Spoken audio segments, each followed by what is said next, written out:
Good morning, everyone. Good evening, good afternoon, wherever you are, and welcome to this week's Weekly Energy Boost.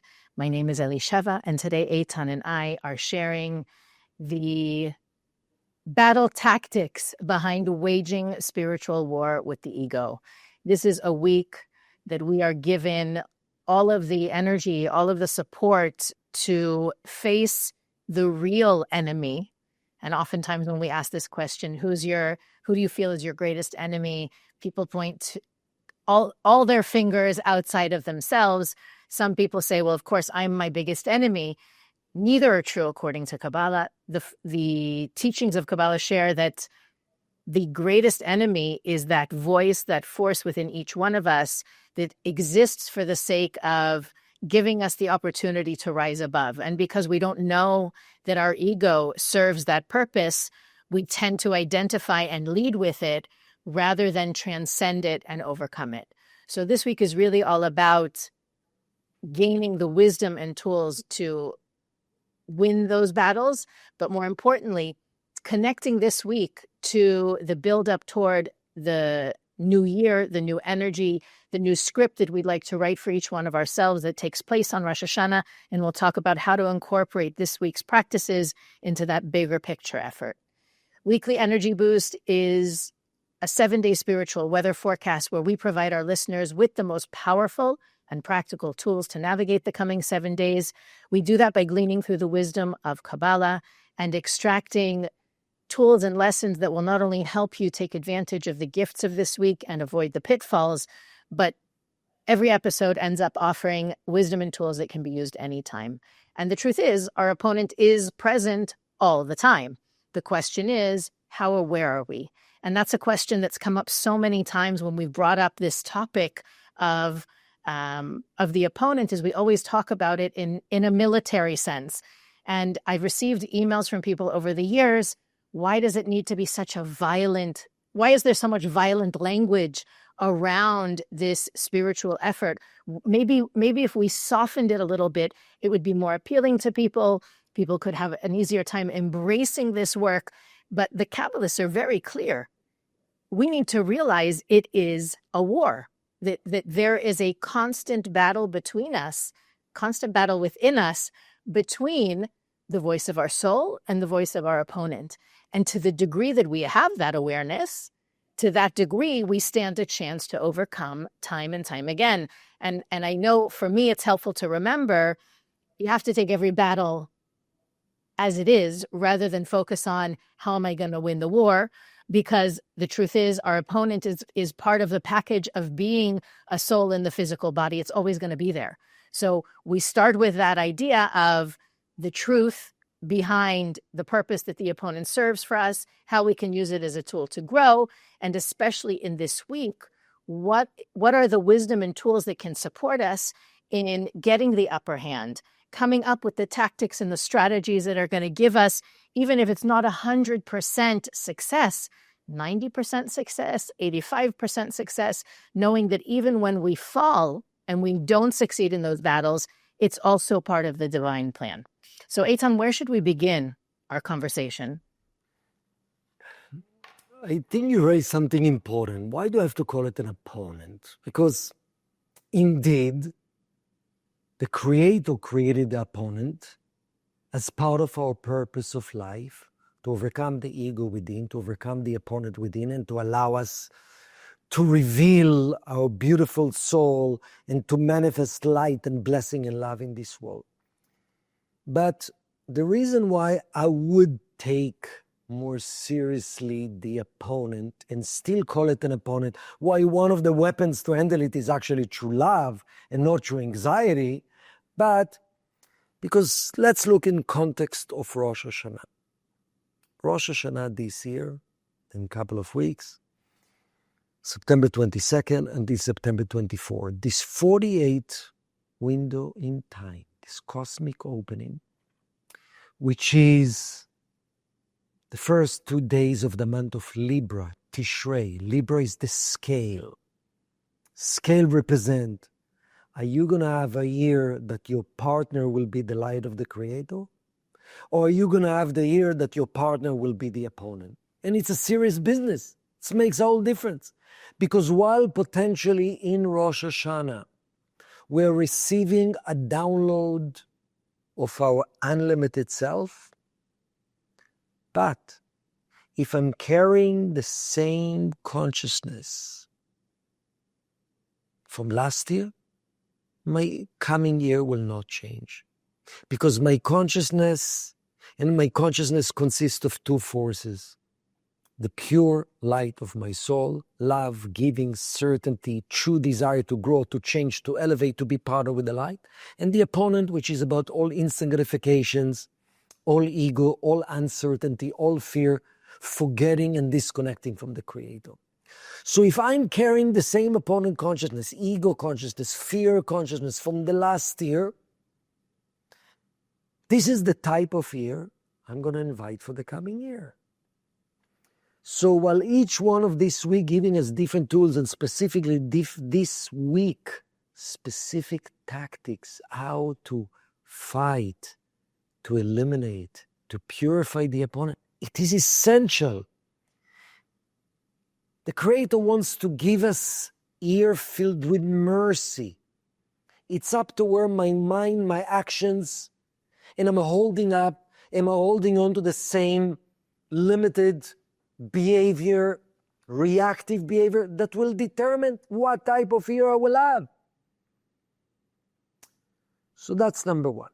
So let's start with the first two words of this weekly energy from the Torah. It says, Ki tetzeh.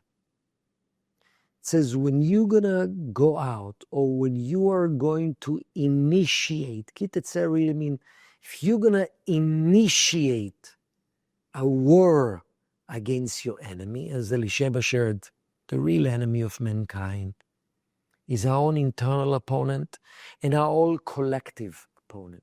That's the real enemy of mankind. If you're going to initiate the war, then the Creator will hand you your opponent. You'll have the strength from your soul. You'll have infusion of light to overcome the fear, to overcome the ego, to overcome the reactive nature, to shift a bad habit, to let go of false attachment, to let go of certain addiction, if you're going to initiate the war. So let's look at that word, initiate. And that's the first tool we want to speak about. Very often, the way we are waking up to work on ourselves spiritually, we're looking at our life and we say, wow, I'm suffering in this area in my life. It can be a relationship, it can be health, it can be business, it can be anxiety attacks. So we see physical manifestation of a problem, of difficulty, of a struggle. And then those of us who have some spiritual tendencies, is there some spiritual cause to that negativity in my life? Which that's a good beginning for anybody that starts the spiritual work. So instead of fixing and controlling the physical reality, realizing, I have to deal with the physical reality, but there's always a cause. But there's a more proactive work against the opponent within. Do I have to wait for something negative, chaotic, painful exist in my life?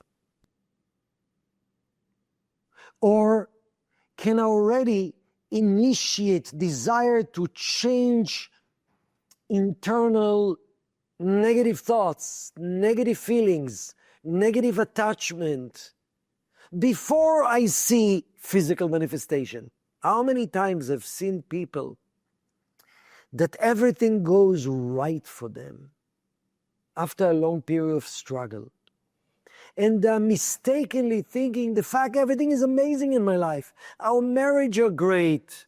My business is great. Very often the mistakenly thinking, it means I'm spiritual.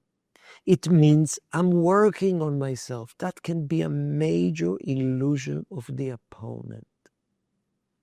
The fact that temporarily everything is amazing in your life doesn't mean you don't have lessons. Is it possible that everything is amazing and you're stuck in your own arrogance? Is it possible that everything is amazing and you actually forgot to truly have gratitude and attach this to the Creator? And you're stuck in your ego, I'm in control, it's my power and that strength, which is a major opponent. So let's not wait for something negative happen in our life. Initiate the war while things are okay. That's the secret of proactive transformation. The Rav Breg always used to say, the opponent is working 24/7. When you go into a boxing ring and you're fighting with someone, the fact that you punch this guy one time, you're not gonna walk, look at the crowds, get the attention. Because the opponent is there. So, part of basic humility, what is the word today I need to go through, especially this week? This is the seed, planting the seed for the coming year. What is the what is the areas I need to transform? Nobody caught me doing something wrong. I'm not embarrassed. Everything seems to be okay. Work is flowing. Let's look specifically this week at the areas that things are okay in your life. Let's not focus this week about the things that are not okay in your life. And then ask deeper question. What is the change? I was over bragging. I needed attention for other people. I wasn't caught. I didn't feel less spiritual, but I realized, driven by the ego. I'm in a flow this week. Am I attached to my comfort zone? Do I need to push myself towards the next level? Yeah, but everything is okay. Why to push yourself? Because the opponent is the epitome of comfort zone. Stay where you are. The light is endless. If I'm not pushing to break my limits today, I'm in the opponent zone. Elisheva, what can you say about? Well, what you said before about being proactive, not waiting till life forces you to change, to work on it, I think is the hallmark of what Kabbalah teaches us, right? You can wait for life to change you. And in those times in your life where you were forced to be a different person, where maybe you were worried that a relationship was going to fall through and you knew you needed to be a better person, that moment in life, you look back and you say, wow, it was so painful, but it was the greatest thing that ever happened to me. Or when I lost that job and my ego was crushed, I wouldn't change it for the world. Kabbalah comes and says, you don't have to wait for the crush and the humiliation and the loss to generate that kind of change. It's like one person can say, yes, I know I have an anger issue and I'm going to work on it. I'm going to be, next time I get angry, I'm going to resist it. I'm not going to go there. It's even a higher level to say, I have an anger issue and I'm going to work on it now so that I don't ever have to get angry again.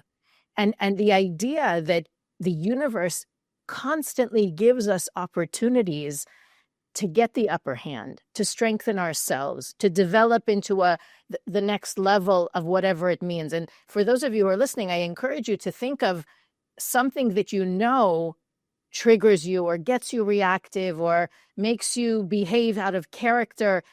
Just while we're talking, to think in terms of what it means for you, because whatever that thing is, if it's anger, if it's stubbornness, if it's arrogance, if it's jealousy, all those things, our opponent also has the ability, working 24/7, to make us think it's okay. And it is okay, right? We're human beings. We do need to get a little reactive in order to become proactive. But to realize that if I get to the root of understanding why I'm like this, where it comes from, and release those patterns and beliefs that created that position in this lifetime, it doesn't have to happen again. And a lot of people say, well, how do I know I'm going to be healed from it, or it's not going to be my issue anymore?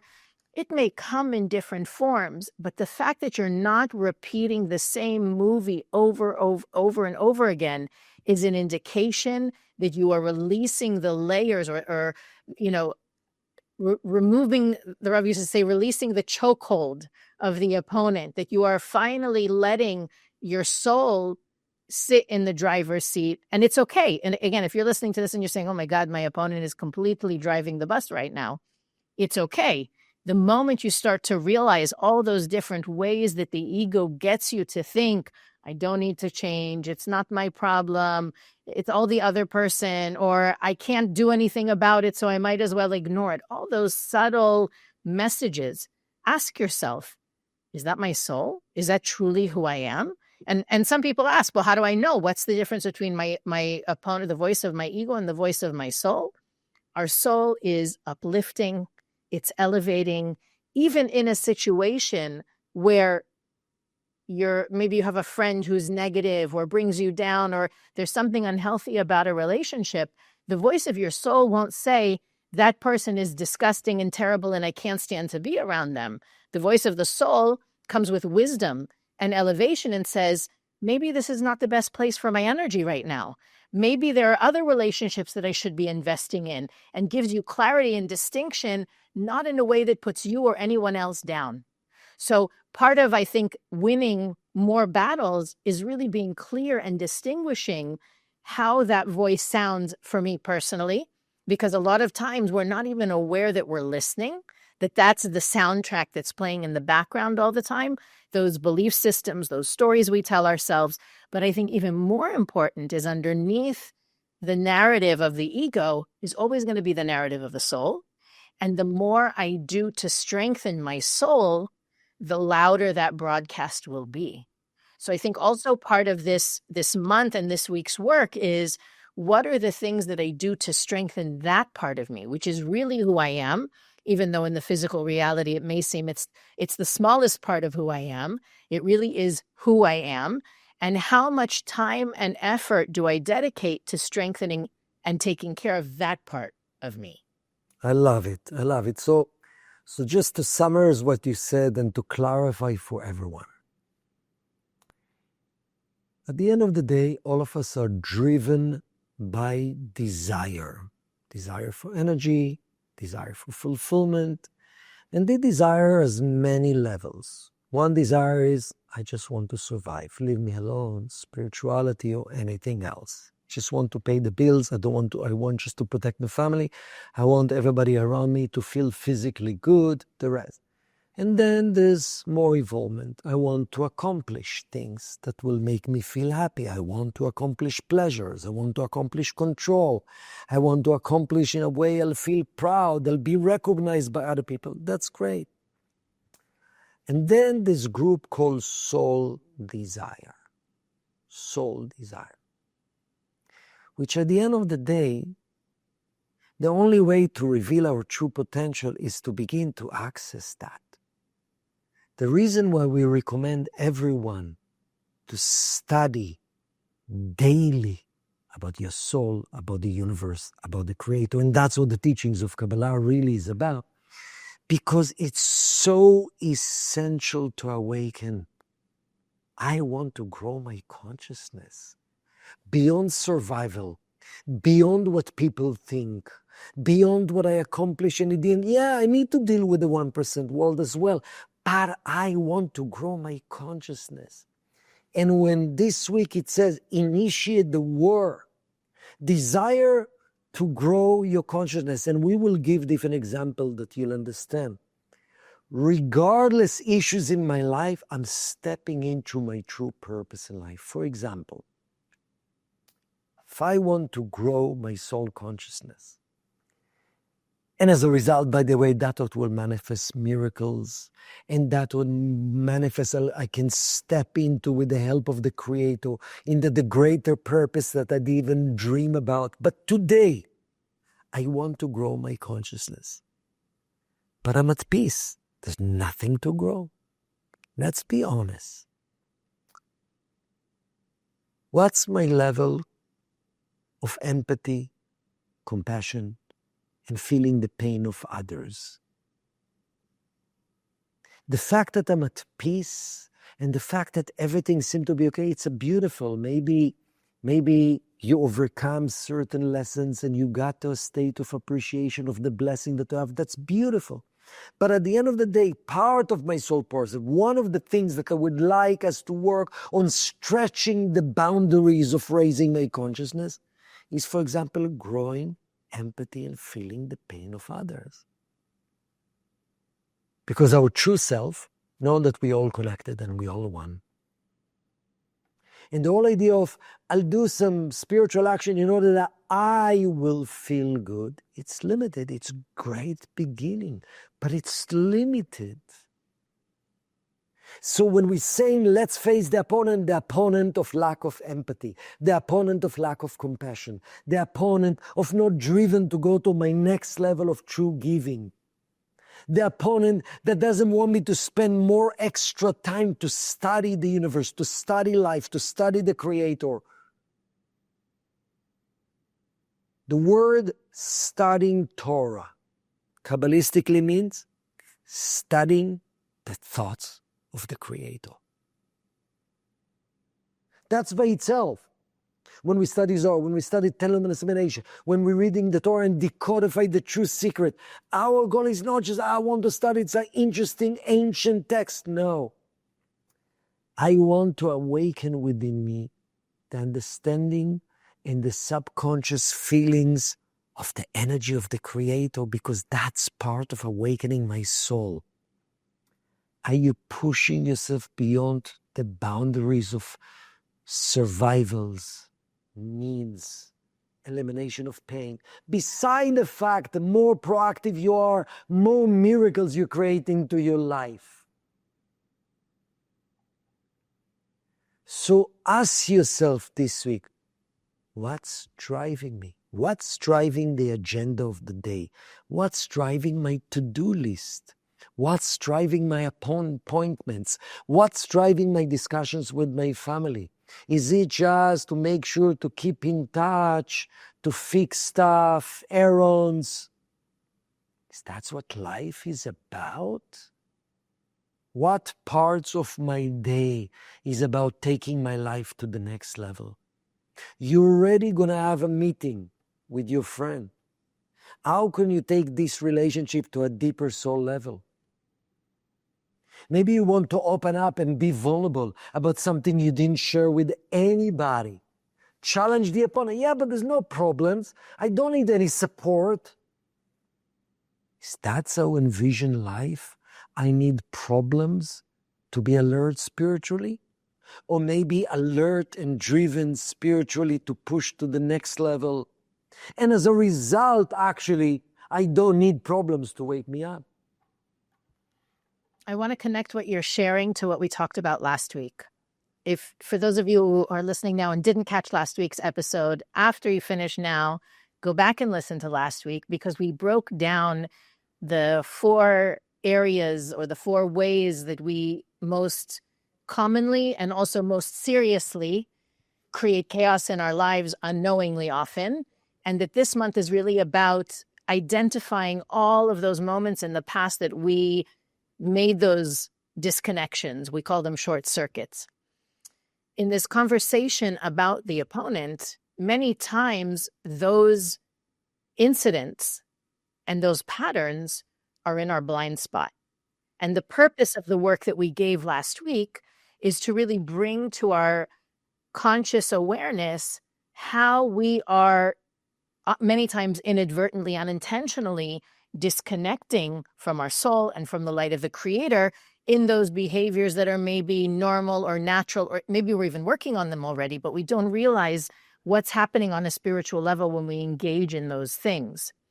This is one of the most powerful times of the year to see those patterns and those habits that are keeping us disconnected and in the dark.